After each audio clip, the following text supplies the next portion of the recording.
Aku terlahir dari seorang ibu yang sangat menyayangiku hingga aku dewasa.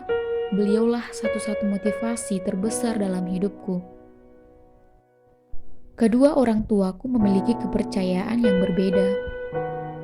Ibuku beragama Kristen dan ayahku adalah Islam.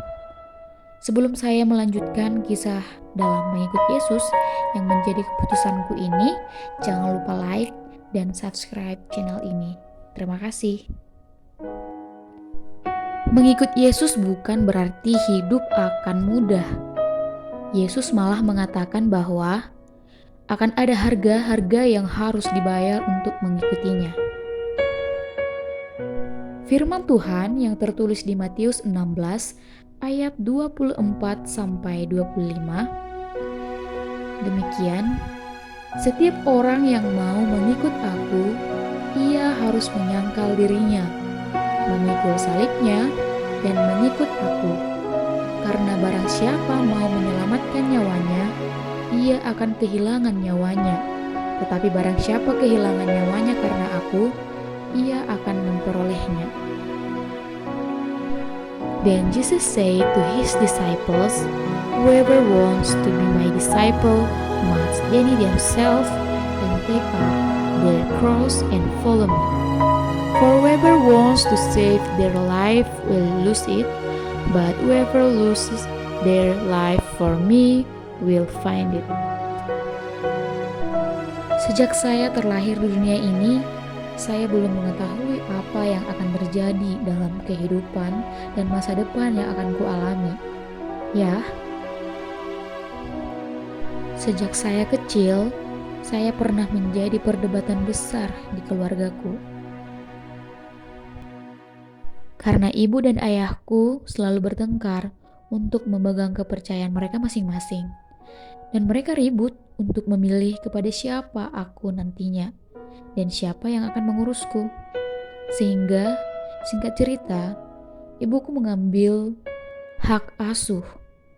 Beliau yang merawatku dan menjagaku hingga aku berada di posisi saat ini. Di situ aku berpikir, apa yang terjadi? Mengapa ayah dan ibu berteriak begitu kuat?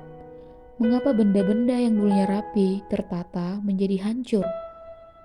Tak lama kemudian, ibuku menggendongku keluar, serta membawa sebuah tas besar berisikan pakaian dan juga benda-benda milik ibuku. Dan aku dibawa pulang ke sebuah tempat, yang ternyata itu adalah tempat atau terminal. Ibuku membawaku ke sana dan menyuruhku untuk masuk ke dalam mobil tersebut yang sangat banyak penumpangnya. Sehingga tiba di suatu tempat yang dimana itu merupakan rumah nenek saya.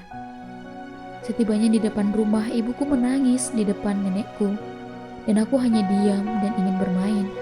Tetapi saya melihat ketika saya hendak tertidur, aku mendengar dan melihat ibuku sedang berdoa sambil mengeluarkan air mata. Dia berharap agar aku, putrinya, kuat dan menjadi kebanggaan nantinya untuk mereka. Nah, sejak saat itu saya bertemu dengan anak-anak yang sedang berlarian ke sana kemari.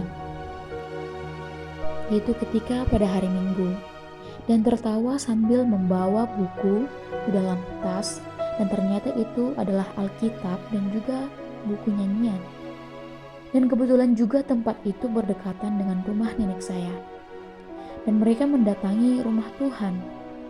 Karena saya belum mengetahui hal itu, di umurku yang 5 tahun tersebut bertanya kepada ibu, "Ibu, apa itu rumah Tuhan? Mengapa mereka bisa bernyanyi, tertawa, dan bersorak-sorak?" Mendengar hal yang demikian, ibuku tersenyum. Dan telah tiba lagi waktunya, yaitu tepat pada hari Minggu, ibuku menyuruh anak-anak tersebut untuk mengajakku ke rumah Tuhan yang saya katakan tadi adalah ternyata sebuah gereja. Tiba di sana, saya terdiam dan tidak tahu apa-apa. Saya mengingat seorang ibu yang merupakan guru sekolah minggu mengatakan kepada saya apakah kamu senang berada di sini?" Saya hanya menganggukkan kepala dan tersenyum.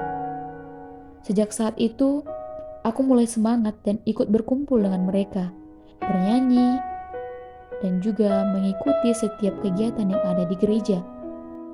Dan sejak itu, aku mulai berpikir bahwa Tuhan itu nyata dalam hidupku. Dan aku melihat dan mendengarkan firman Tuhan yang tertulis di 2 Petrus 2 ayat 20 berkata, "Sebab jika mereka oleh pengenalan mereka akan Tuhan dan Juru Selamat kita, Yesus Kristus, telah melepaskan diri dari kecemaran-kecemaran dunia, tetapi terlibat lagi di dalamnya, maka akhirnya keadaan mereka lebih buruk daripada yang semula." Dan setelah mendengar dan memaknai ayat ini, aku sangat bersemangat bahwa saya mau ikut Yesus. Sehingga seiring berjalannya waktu, umurku beranjak dewasa, dan ayahku kembali lagi menemui ibuku. Dan dalam hal ini, belum ada pendapat bahwa saya mengikut Yesus atau saya beragama Kristen atau Muslim. Namun, seiring berjalannya waktu, melihat keadaan tersebut, keajaiban dan kesaksian Tuhan melalui pertobatan dan juga penyerahan diri dari seorang ayah kepada Tuhan yang berawal dari ketika ayahku sakit parah.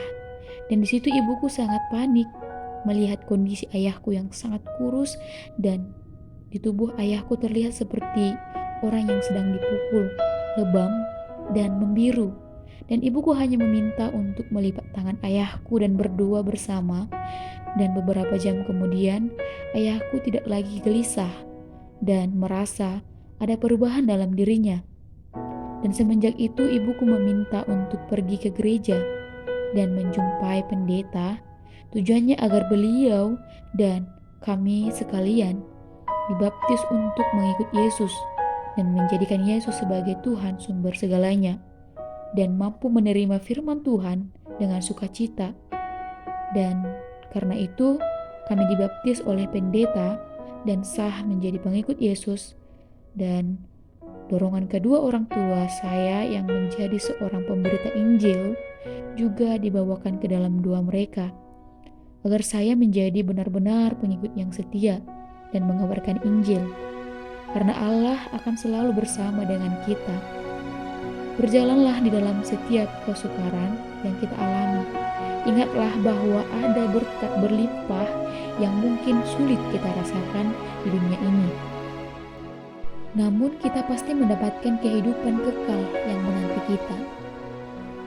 Serahkan segala tekanan dan kesulitan yang kita hadapi pada Tuhan, dan percayalah bahwa segala keberhasilan datangnya dari Tuhan, sesuai dengan janjinya dalam ayat Alkitab tentang keberhasilan. Demikian kisah saya yang belum mengenal siapa itu Kristus. Dan melalui hal ini semoga kita menjadi berkat bagi setiap orang di sekeliling kita. Shalom dan selamat beraktivitas.